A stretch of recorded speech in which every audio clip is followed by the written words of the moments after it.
with Granger.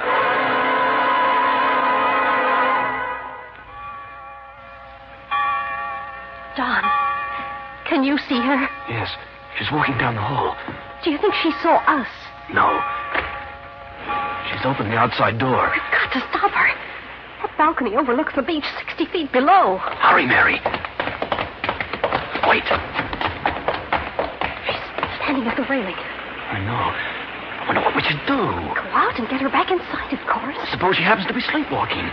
We awaken her, she might get a nervous shock or something. Are you coming with me, or am I going out and bring her back alone? Okay. Sheila? Sheila? Hey, she's climbing over. Sheila! I'll get her. It's all right, Mary. I've got her. This is Steve Granger, private detective, with a story which started with a dip in the Atlantic Ocean during the not-so-merry month of April and ended in death. Now, Danger with Granger.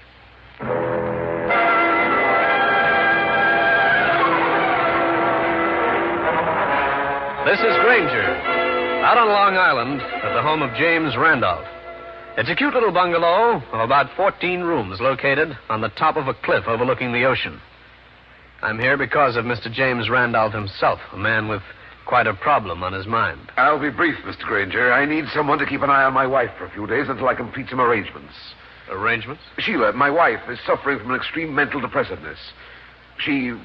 Well, last night, for instance, she tried to throw herself off the balcony at the front of this house.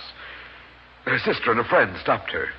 Has she been taken to a doctor? She's been under a specialist's care for some time. She made remarkable progress until just a week or so ago.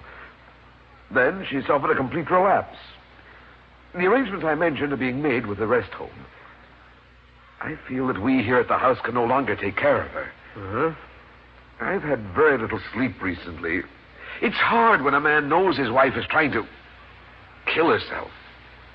Do you want me to keep an eye on her? That is correct. Where's your wife right now? She went for a walk along the beach. Alone? Oh, no. Her sister is with her. Right. Come this way. I believe we can see them from the balcony. Let me see. Mary said they'd go... Oh, yes, there they are, to the north of us. Can her sister handle her? I'm sure she can. But the poor girl needs some rest. She was up almost all of last night. How do you get down to the beach from here? Looks like a long jump. It's 60 feet. There's a stairway down over to the right. Mm-hmm. Let me show you to your room, Mr. Granger. Then you can meet my wife. I'd like to do it another way, Mr. Randolph. I'd rather walk down the beach after her. Very well, if you like. I'll see you later.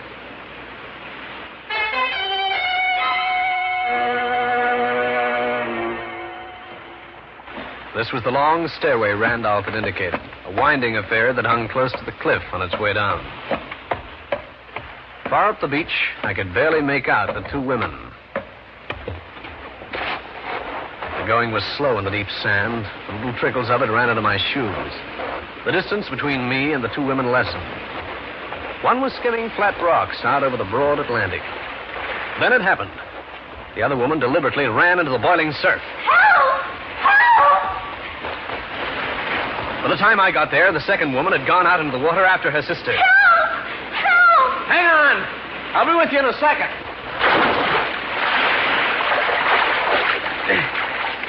Here, let me take her. Oh, thanks. I couldn't hold on any longer. Go up on the beach. I'll bring her in. How is she? She's unconscious. We live back down that way. Could you help me get her home? She's my sister. I know. Mary, we heard somebody scream. What happened? She just walked right into the water. If it hadn't been for this man... He's Steve Granger, Mary. He's to be a guest of ours for a few days. Here, Granger, let me take her. Don, give Granger your coat. He's soaking wet. Sure. Here you are, Mr. Granger. Oh, I forgot. This is Don Mason. Glad to meet you. Yeah. Now let me help you into the coat. Yeah, thanks. This is no time of the year to go to the Atlantic. The four of us trudged back up the beach and up the long, winding stairway that led to the Randolph house, carrying the unconscious woman.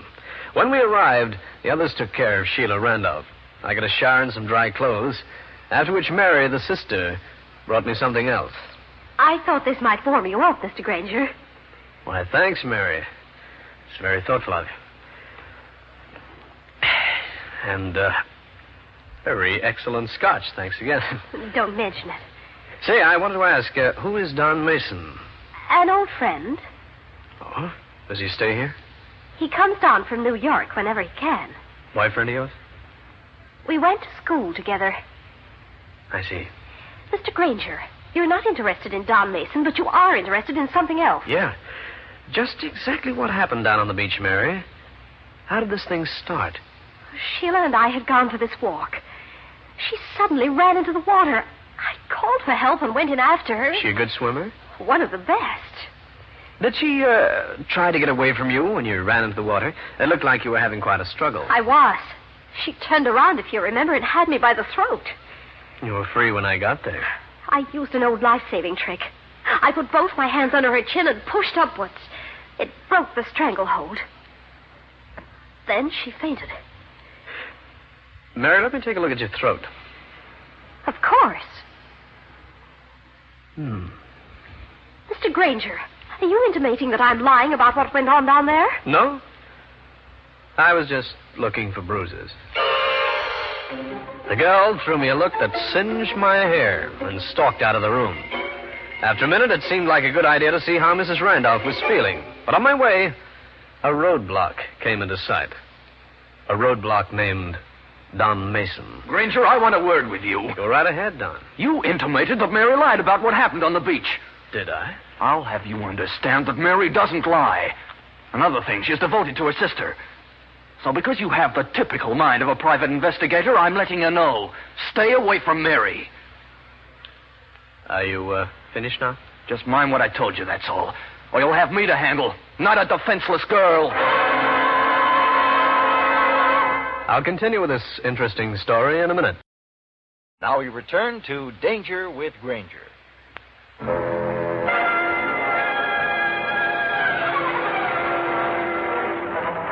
Don Mason was a very angry gentleman as he warned me to stay away from Mary. Very angry indeed. As he walked away from me, he threw me a last cold look. In fact, the way this case was going so far, if looks meant anything, both he and the girl he was so determined to protect were definitely anti-Granger. What's been going on, Granger? It sounded like you and Don were having an argument. Oh, it was nothing, Mr. Randolph. How's your wife? She's sleeping now. I gave her a sedative. Is that good? Of course. The doctor told me what to do any time that Sheila had one of her attacks. Uh-huh. Just what happened between you and Don? I hope you won't be offended at me, but you seem to think I called your sister-in-law a liar. Why? Mary said that her sister had her by the throat in the water. That sort of clutch should leave a mark. Well, it didn't. Granger, you don't think that... Oh, that's ridiculous. What is? Your intimation that Mary might be... Trying to do away with her sister? I didn't say that, you know. No, you didn't. Let's leave it that way.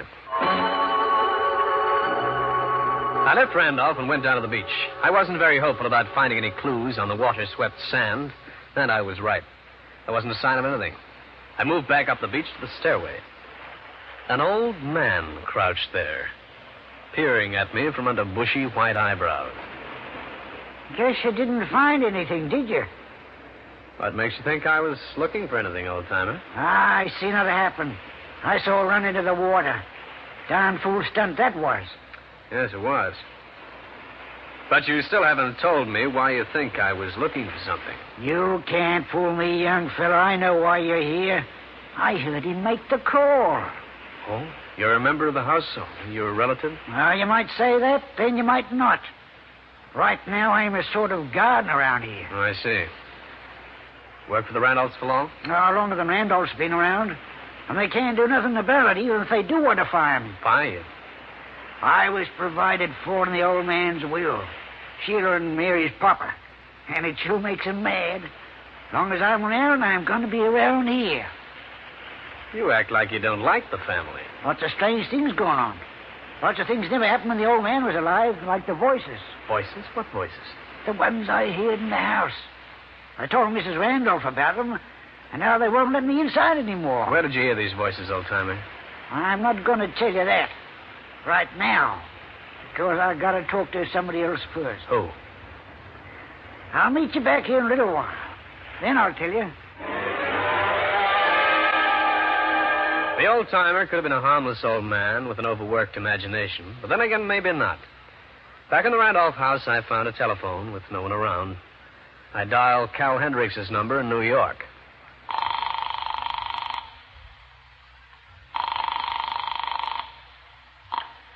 Hendricks speaking. Cal, this is Steve Granger. I'm out on Long Island. Oh, with the hoi polloi, is that it? I'm working for a fellow named James Randolph. His wife is a mental case. Last night, she tried to do the Dutch over a balcony railing. I've heard of Randolph. He's in the building business. Yeah, and somebody out here is building a something. From what I can gather, two sisters, one of them, Randolph's wife, had money left them by their father. Yeah? See what you can find out, will you? Who got what and so on? Okay. Number here is, just a second. Cherry Stone 683. Cal Hendricks agreed to telephone if and when he came up with anything. Leaving the house quietly, I made my way back down to the beach, hoping to see the old caretaker there. See, you came back? I want you to tell me about the voices, old-timer. It's very important. Can't tell you until I talk to this person I mentioned. Now, but listen to me. Down, quick! Shot came from up above. Yep. See him? He's standing on the balcony. Don Mason.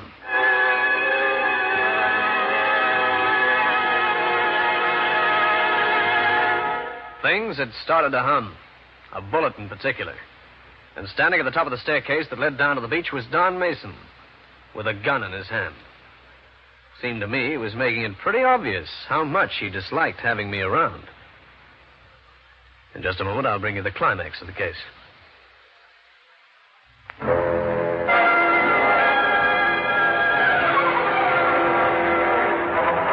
As soon as the old man on the beach pointed Don Mason out to me, I was up that stairway faster than a racehorse out of a starting gate. I don't like people who shoot at me. When I reached Mason, I was pretty angry. Yeah, give me that thing, Mason. What are you trying to pull? But it went off. The gun always goes off if some fool pulls the trigger. But Mary told me it was unloaded. Oh, Mary tells you it's unloaded, so you pull the trigger. The gun goes off, and you very nearly killed somebody. I didn't mean to do it. Quiet. Nice little target pistol. .22 caliber. What was that shot? Glad you showed up, Mary. Did you give this to Don? Yes, but it couldn't have gone off. Because you unloaded it. I did. Yeah. Well, if you unloaded it, why are there still 4 unfired shells in it? I don't know. Oh, it's impossible. Excuse me, I better answer that. Hello? Who? Oh, yes, he's here. Somebody for you, Mr. Granger. Thanks. Hello? Can you talk? Who'd you say this was? They're listening, huh? I'm sorry, but I'll be engaged here for several days. Could we make it later? Listen, the two sisters, Mary and Sheila Ross, will lift a lot of dough by their father. Sheila Ross put her husband, James Randolph, in business. I see. Now, it seems that Mary, the younger, got the bulk of her father's estate. And that's all. Well, you see, I'm working on a case just now. Take care of yourself. Thank you very much. I'll get in touch with you when I get back.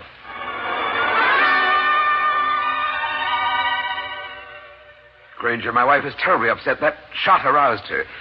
She wants to talk to you. She's upstairs in her room. What you want to talk to me about? I'm sure I don't know. But it might soothe her. Well, let's go. By the way, where's Don Mason? Downstairs someplace with his sister-in-law. I want to talk to that boy. Oh, here we are. It's me, darling, with Mr. Granger. I want to talk to Mr. Granger. Alone. Very well, my dear. Try to calm her down if you can. Now, Mrs. Randolph, how can I help you? Do you think I'm insane? No, of course not. The doctor says I'm not. And I'm sure you have nothing to worry about. But I do. Days when I lose track, everything gets misty, far away. Then there are the voices. Voices? Yes. That's why I'm never alone. The voices are with me always. What do these voices say, Mrs. Randolph? They ask me to come to them. Into some distant future. Some hazy dream. Who else has heard these voices? No one. They speak only to me. When did you hear these voices last? It was as recent as yesterday, late in the afternoon. I was watching the sunset, lying here just as I am now. Sheila! Sheila! Who's that? Who's calling? I am calling you, Sheila. I am calling you.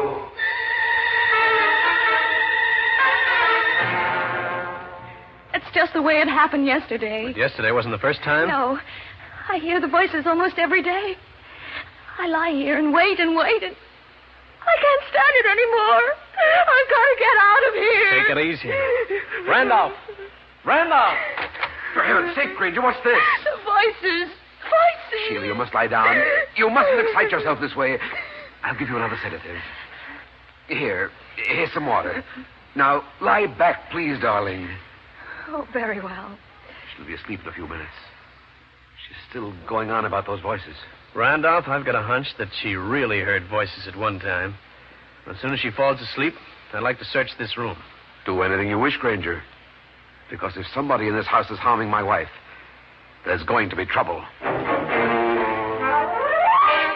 Mrs. Randolph dropped off, and I went to work looking for the source of the mysterious voice.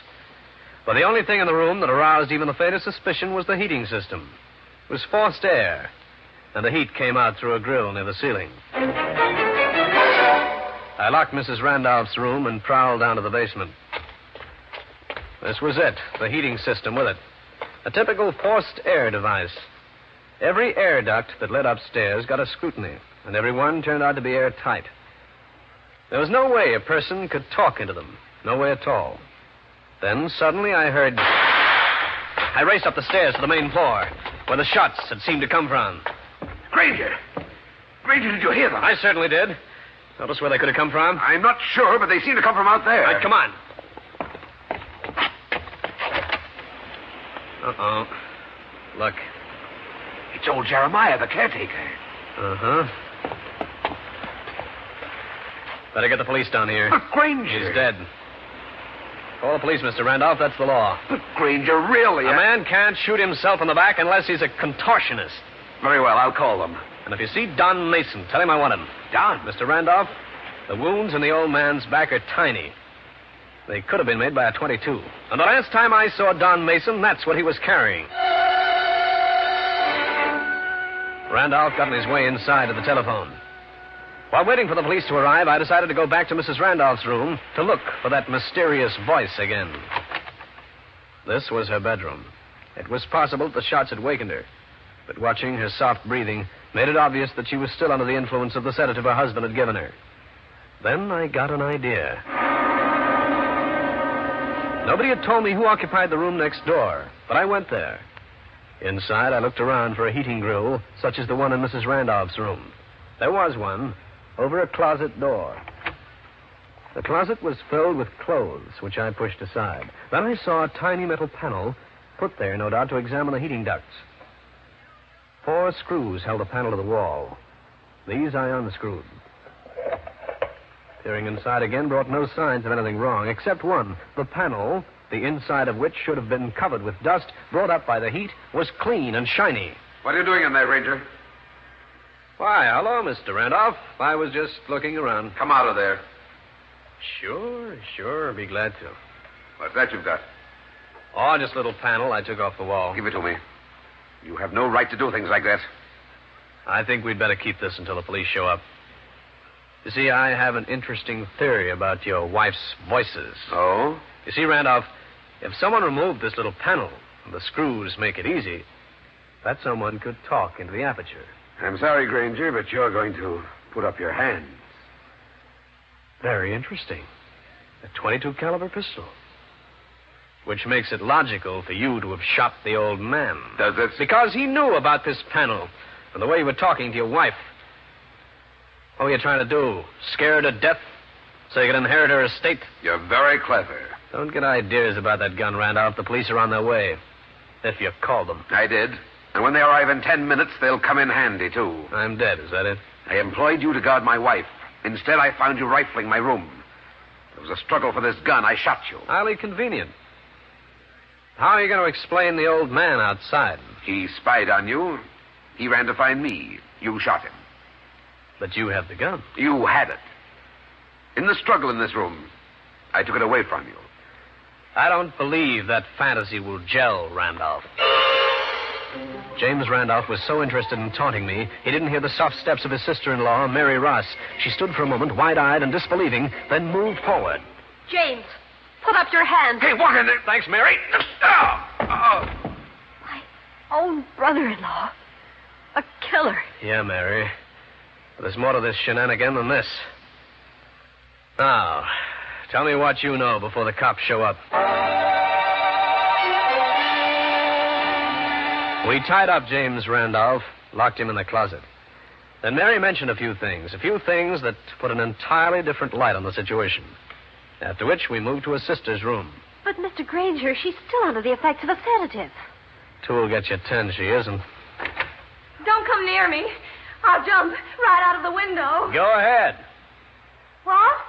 Jump if you like, Mrs. Randolph. You can even take along that traveling bag you just packed. Mary, this man's out of his head. I'm really going to jump. Right now. Sheila, you're a liar. A liar? Stop emoting, Mrs. Randolph. You were getting ready to leave because you heard your husband talking to me next door. You also heard what happened to him. You could pack a bag and beat it. If the cops picked you up, you could pull that I've lost my mind routine again. Mary, you're my sister. Make him stop. Quiet, Mrs. Randolph.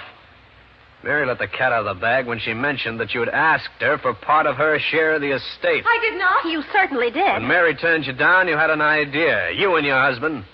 You'd pretend to be mentally ill. You'd draw Mary into a situation where she had to come to your assistance. But Mary would die instead of you.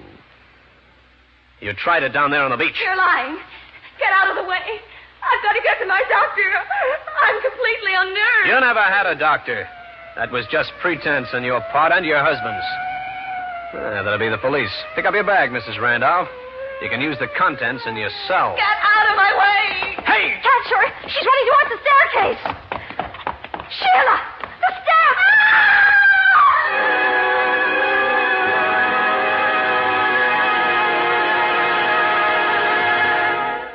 Well, friends, that's the story. I'll be back to wrap up the case in just a minute.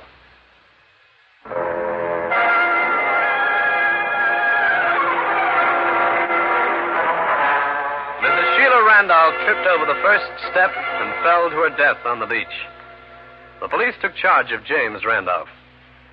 At local headquarters, he admitted the plan of killing Mary, and more important, having murdered old Jeremiah, the caretaker. That just about did it for me, except for a brief chat with Mary and Don. But, Mr. Granger, why should James kill poor old Jeremiah? He was such a harmless old man. Not so harmless that he evidently hadn't figured those voices and who was responsible. So your brother-in-law shot and killed him. I don't know how to thank you, Mr. Granger, for working with the police and keeping away as much publicity as possible. Mary, no thanks are necessary. An apology is due, though. From me to you, Granger. Forget it, Don. I understand. Don and I are going to be married. Well, good for you. And we sort of like you to be best man. Well, I'm flattered. And delighted to accept. And here. This is a check for your services. Wow. This makes me an even better man.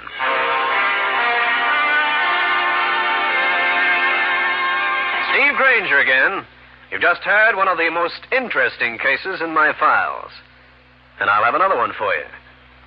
So be around next time.